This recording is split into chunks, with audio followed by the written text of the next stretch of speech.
News for the economy. The House passed the president's trade deal with Canada and Mexico this week, same week as he's impeached. And new numbers show the economy grew 2.1% in the third quarter. There was a strong jobs report in November. The stock market remains resilient, and voters are noticing. A new CNN poll finds 76% feel the economy is in very or somewhat good condition. That is the highest rating in almost 2 decades. With me now, White House trade advisor Peter Navarro. Those are good numbers, Peter. Glad to have you here. Great numbers, Poppy. Let's go for it. All right. Glad to have you here to talk about all of it. So let me just begin with USMCA. This is a big deal. This is a big accomplishment. House passed it. Senate will take it up in the new year. But the Wall Street Journal editorial board, of all places, says in many respects it's worse than NAFTA and will result in, quote, higher production costs, and protection for politically influential industries won't help workers. What do you make of that? Well, it is the Wall Street Journal. They never saw a job in America they didn't want to offshore to Mexico or Oh, Peter, Asia. It's the Wall Street Journal, and it's relatively conservative, leaning on what I economy. love is the Main Street Journal. This is a Main Street deal. What the Journal's complaining about is the idea that this deal is going to establish Detroit as the hub of the universe of auto production in the world, working with Mexico and Canada. And what drives this deal, Poppy, is the domestic content rule coupled with strong environmental and labor protections. So what we're going to do is regain our auto industry. The Wall Street Journal doesn't like that. They like the capital to flow around the world, and they don't really care where the jobs go.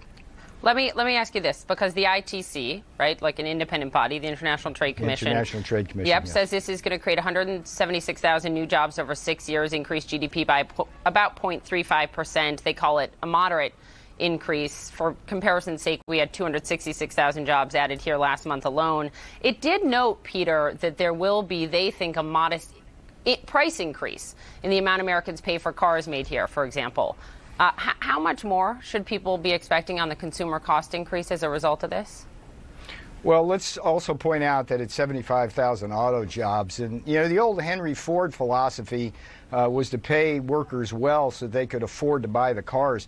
The problem we've had in the past 15 years in international trade is we've been willing to offshore our jobs, and wages have been stagnant. In the Trump economy here, we have wages going up, and primarily in the lower end of the income stream, the blue-collar workers.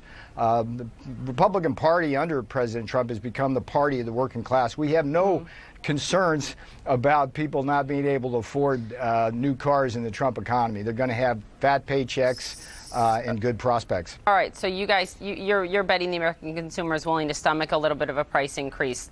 You brought up Detroit. And I want to ask you about U.S. Steel this morning announcing it's closing its Detroit steel mill. That's 1,500 workers that are going to be out of a job.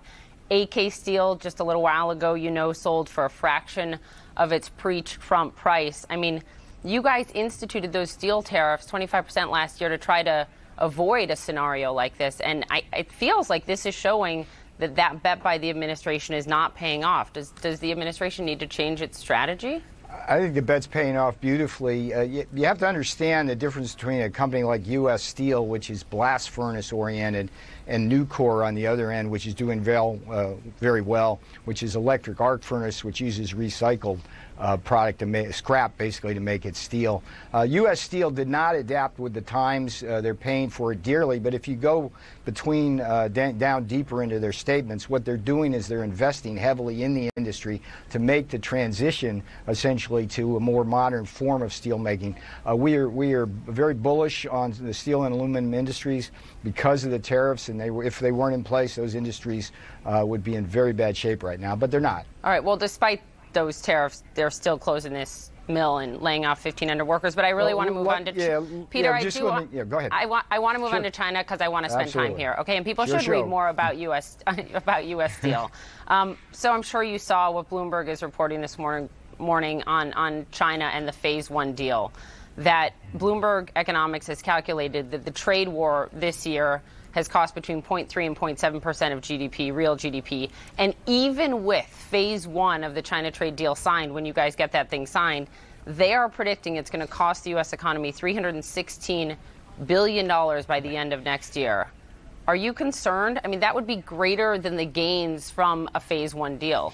Is that concerning to you? So, first of all, it's Bloomberg, which is basically a political organization at this point. Peter, you keep attacking the publications, and I'm just citing economists. Sure. So let me say that first of all, we have the strongest economy in 5 decades. So apparently, the tariffs are working, the China policy is working, and the Trump economy policies are working. So I'm a little puzzled why.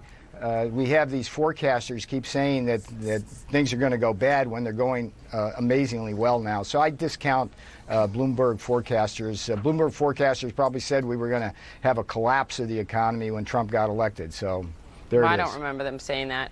But a lot of economists you don't buy any of those numbers? No, you don't buy really. I mean, look, Poppy, what do we got? We got historically low unemployment. We got rising productivity and wages. We've got strong economic growth above what everybody forecasts. I think it matters, though. I think it matters when you have economists from all over the place saying the trade war hurts and it's going to continue to hurt because a phase one deal, it's a good thing, and I'm going to get to that next, but it doesn't undo all of the tariffs that still are there. I mean, look, Peter, you wrote the book Crouching Tiger. You last week on Fox called China as slippery as an eel in Vaseline. They have not confirmed a lot of the details of this phase one deal yet, like the ag purchases. Can we trust China? Well, it is an 86-page deal, and it will be released shortly, and it's a great deal for America. I think when we talk about this idea of a trade war, we're not really in a trade war with China. What we're in is a long-term battle over competing economic systems.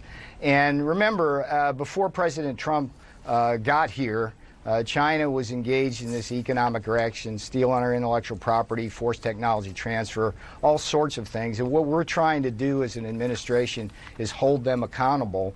And the tariffs have been very successful in that regard. We've had tariffs on $370 billion worth of Chinese goods, and the economy is doing great.